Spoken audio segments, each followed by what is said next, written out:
Good morning student. Hindi पाठ्य पुस्तक बसंत में आज हम पढ़ेंगे शाम एक किसान। जैसा कि कविता के शीर्षक से समझ में आ रहा है कि शाम शाम या संध्या जिसे हम इवनिंग कहते हैं, वो उसका कवि ने कल्पना किया है किसके रूप में? एक किसान के रूप में। उनको जो शाम का दृश्य है वो किसकी तरह दिखाई दे रहा है? एक किसान की तरह। और इसके कवि हैं सर्वेश्वर दयाल सक्सेना। चलिए पढ़ते हैं कविता। आकाश का साफा बांधकर सूरज की चिलम खींचता बैठा है पहाड़।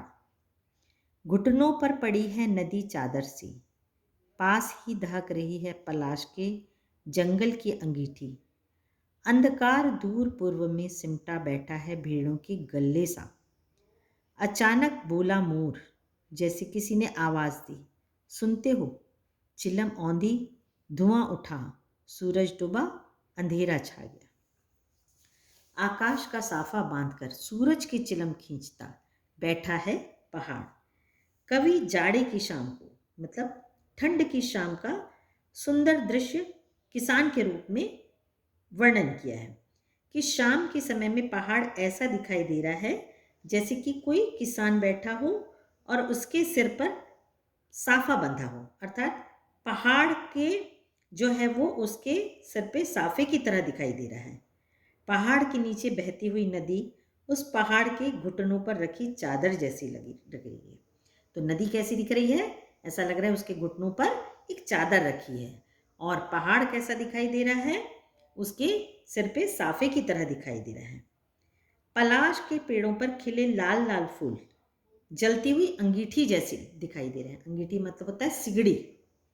आप सबने देखा होगा, बरसात के सीजन में जब भुट्टा आता है तो ठेले वाले एक छोटी सी लोहे की अंगीठी रखते हैं जिसे सिगड़ी भी कहते हैं। उसमें कोयले डालकर भुट्टे भूनते हैं, तो उससे आप सभी ने देखा होगा मेरे ख्याल से, तो उसे ही अंगीठी कहते हैं। तो पलाश के फूल कैसे दिख रहे हैं? जैसे अंगीठी जल रही हो। और पूरब की दिशा में धरती और आकाश ऐसा लग रहा है कि मिल रहे हैं और अंधकार छाता जा रहा है। जो अंधकार है और ऐसा जो दिखाई दे रहा है, एक समय होता है जब ऐसा लगता है हमको कि धरती और आसमान मिल रहा है, उसको क्या कहते हैं? क्षितिज। जबकि ऐसा होता नहीं है। तो अंधकार बढ़ते जाता है और वो अंधेरा कैसा लगता है कि जैसे बहुत सारी भेड़ों का झुंड बैठा हुआ है। और पश्चिम दिशा में जो सूरज डूब रहा है तो कैसा दिखाई दे रहा है? जैसे चिलम जो हुक्का पीते हैं तो उस पे सुलगती हुई आग के जैसा दिख रहा है। चारों ओर वातावरण में क्या है? शांति छाई हुई है। अचानक बोला मोर, जैसे किसी ने आवाज दी, सुनते हो? चिलम औंधी, धुआं उठा, सूरज डूबा, अंधेरा छा गया। तो उसी समय शाम का समय है और कवि कल्पना करता है कि जैसे मोर बोलता है। तो मोर के बोलने से कैसा लग रहा है कि जैसे किसी ने कहा है कि सुनते हो, और ये बोलने से तेजी से एक चेंज होता है, बदलाव आता है प्राकृतिक दृश्य में कि चिलम उलट जाती है और उलटने से आग धीरे धीरे बुझने लगती है, धुआं उठने लगता है और मतलब कहने का मतलब है कि सूरज डूबने को पूरी तरीके से तैयार है। शाम ढल गई है और रात का अंधियारा हो गया है। तो उम्मीद है कि आपको ये कविता बहुत अच्छी लगी होगी, क्योंकि इसमें प्रकृति का वर्णन कितने सुंदर तरीके से कवि ने कहा है कि पहले तो उसने कितनी अच्छी कल्पना की है। जो पहाड़ है वो साफा है, जो नदी है वो चादर है, और अंधकार जो है वो भेड़ों के झुंड के तरह दिख रहा है।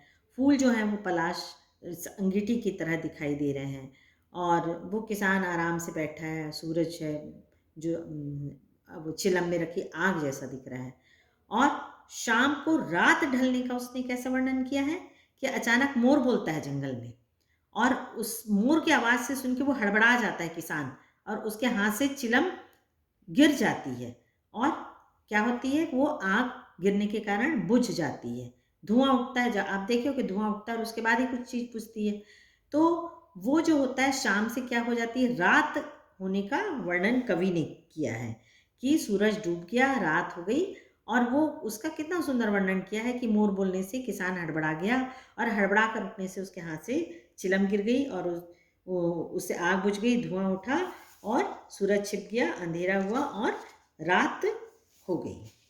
तो इसका जो क्वेश्चन आंसर है और आपका शब्दार्थ है उसको हम भेजेंगे और आपके लिए अलग से एमसीक्यू क्वेश्चन आंसर भेजेंगे जिसे आपको करना है। Thank you.